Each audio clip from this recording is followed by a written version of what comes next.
Jangan kita gampang judge orang lain gitu. Bilang ingusan lah, bilang pengkhianat lah. Siapa sih yang mau jadi pengkhianat? Halo teman-teman semuanya, selamat datang kembali di channel ini. Jumpa lagi dengan saya Vicky Himpong. Semoga kalian semuanya selalu dalam keadaan yang sehat.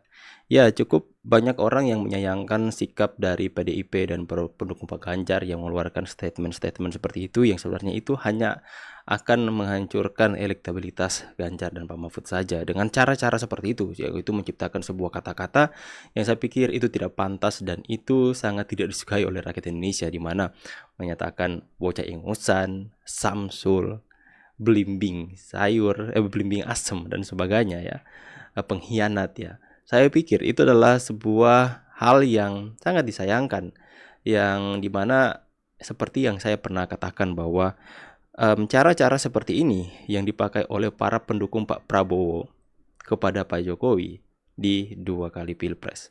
Dan rakyat Indonesia benar-benar tidak menyukai hal itu dan akhirnya mereka nggak mau memilih dan kalah toh. Itu kalah di 2 kali pilpres. Dengan cara-cara seperti itu masyarakat Indonesia itu benar-benar bisa menilai bagaimana cara mereka berkontestasi. Makanya tidak heran jika semakin dibully dan semakin dihina, semakin ditimbulkan istilah-istilah baru kepada Pak Prabowo dan kepada Gibran, itu semakin mereka naik tinggi surveinya. Itu berdasarkan data dan fakta. Jika teman-teman melihat hasil-hasil survei dari lembaga survei yang terpercaya, itu benar loh. Pak Prabowo dan Gibran unggul. Jadi sebenarnya hal-hal seperti itu tidak usahlah untuk dilakukan seperti itu. Seperti Pak Luhut katakan bahwa perbedaan pendapat boleh saja, tapi jangan sampai perbedaan itu membuat kita bermusuhan satu dengan yang lain. Saya pun bersama dengan orang tua atau adik saya itu berbeda pendapat. Tapi apakah karena perbedaan pendapat kita itu kita harus bermusuhan dengan orang tua kita sendiri? Apakah kita harus bermusuhan dengan kakak atau adik kita? Jangan guys ya.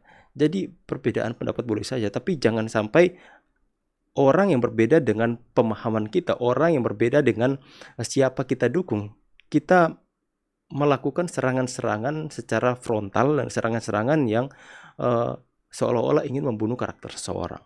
Seperti mengatakan bocah ingusan, seperti mengatakan samsul dan sebagainya. Teman-teman bisa melihat itu istilah-istilah yang lebih populer yang dimana digunakan oleh para pendukung lawan-lawan politik Pak Prabowo dan Gibran. Tapi yang menjadi hal yang unik di sini, yang dulunya Pak Prabowo itu pastinya dan membalas hal-hal seperti itu, tapi kok mereka diam. Dan seakan-akan mereka sudah tahu cara mainnya ya. Mereka diam bukan berarti kalah, tapi mereka diam karena mereka ingin masyarakat menilai seperti apa karakter masing-masing mereka yang maju sebagai capres nanti ya. Dari hal ini kita bisa melihat ya karakter mereka masing-masing. Kita akan melihat bagaimana tanggapan dan pendapat Pak Luhut dalam dia melihat fenomena-fenomena yang terjadi soal istilah-istilah yang diberikan kepada Pak Gibran dan Pak Prabowo.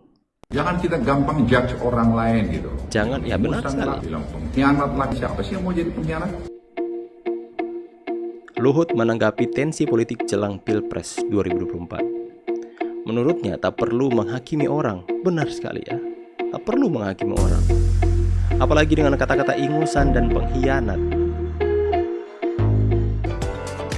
Bagaimana pandangan Bapak terkait tensi kita beda-beda politik? itu kan boleh aja. Kakak beradik aja bisa beda kok. Tapi jangan musuhan, jangan berkelahi, jangan dendaman gitu loh. Yang akhirnya membuat kita setback semua. Dan ingat, pintar-pintar membaca tanda-tanda zaman dan basisnya data, bukan bicara perasaan. Nanti kalau kau jatuh cinta aja bicara perasaan. Kau tanyalah hatimu yang paling dalam. Apa sih yang sudah kau lakukan buat republik ini? Jangan kita gampang judge orang lain gitu.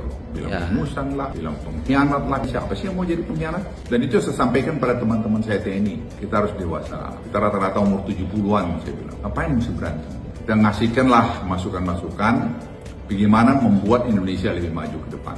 Jangan terus mentorpedo apa yang sudah sukses story seorang. Tidak akan ada satu presiden pun yang akan menyelesaikan seluruh masalah bangsa ini. Tidak akan. Kenapa mesti berkelahi? Pak Jokowi sudah menunjukkan kebesaran jiwanya, rekonsiliasi dengan Pak Prabowo. Dan hasilnya kan sekarang bagus. Ya itu aja kita pegang.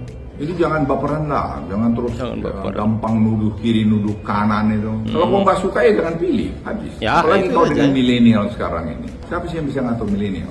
Cucu saya Apa saya bisa ngatur pilihlah ini pilih Sebadung? Nggak bisa. Nggak bisa, Dia dengan Pak. teman-temannya punya sendiri, punya mau Benar sendiri. sekali, Pak, ya. Benar sekali. Ya, itulah fenomena yang terjadi sekarang. Teman-teman, jadi nggak ada yang bisa ngatur milenial sekarang. Jadi jika milenial dengan kelompok mereka itu dengan kami ini sudah memilih, maka tidak ada yang bisa mengubah tersebut. Maka seperti yang disampaikan itu adalah sebuah hal yang positif yang sangat baik dari Pak Luhut. Jangan menghakimi. Saya pikir itu ada dalam kitab suci masing-masing agama. Jangan menghakimi. Karena apa yang dipakai, ukuran yang kita pakai untuk menghakimi seseorang akan Tuhan ukurkan kepada kita. Jangan suka menghakimi. Jangan melihat selumbar balok di mata teman-teman Anda, tapi lihatlah. Jadi intinya masing-masing kita mempunyai kesalahan. Mungkin pengkhianat itu diberikan statement itu kepada Pak Jokowi dan ingusan kepada Pak Gibran. Akan tapi di sini Pak Luhut mengatakan, jangan mentorpedo sebuah prestasi yang sudah dicapai oleh seseorang. Itu tidak akan mengubah hal apapun. Masyarakat bisa melihat dan menilai kok tentang setiap apa yang sudah dibangun dan sudah dikerjakan oleh Presiden Jokowi.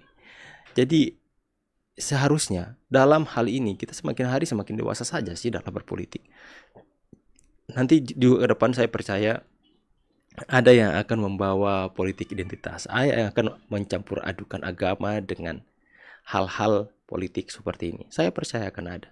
Ada yang menyebarkan berita hoax, ada yang menjelek-jelekan pasangan calon yang lain. Dan itu adalah hal nyata yang bisa kita lihat hari-hari ini. Maka teman-teman semua, saya menyarankan seperti apa yang Pak Luhut sarankan, bahwa perbedaan pendapat boleh saja. Tapi marilah kita lihat contoh dari Pak Prabowo dan Pak Jokowi.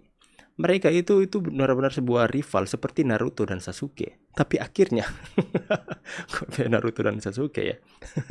Ya memang itu cara hidup mereka, Pak Prabowo dan Jokowi, seperti kisah di negeri Konoha ya, Naruto dan Sasuke, yang dimana mereka adalah rival abadi yang itu permusuhan, mau menunjukkan siapa yang lebih hebat.